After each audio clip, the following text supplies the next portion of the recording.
Ladies and gentlemen, boys and girls, welcome to the channel. Today I'm going to show you how to share your Amazon cart with somebody. So let's jump into our Amazon app over here.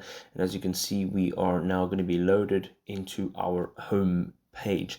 Now at the bottom there is a navigation bar, and you're going to go ahead and tap on the cart item at the bottom of the page.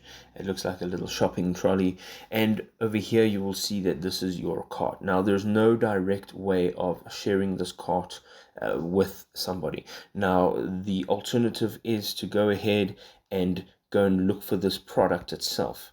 Okay, once you tap on the product, you can go ahead and there's a share button. Now, of course, you can share this whichever way you'd like to. However, if you have multiple products within your cart, you will have to go individually and share each one of those items, and then whomever you wouldn't like to share this cart with will have all the product links of the products in the cart, and they can see everything that you can see in your cart. If this was helpful, drop us a like. We'll see you next time.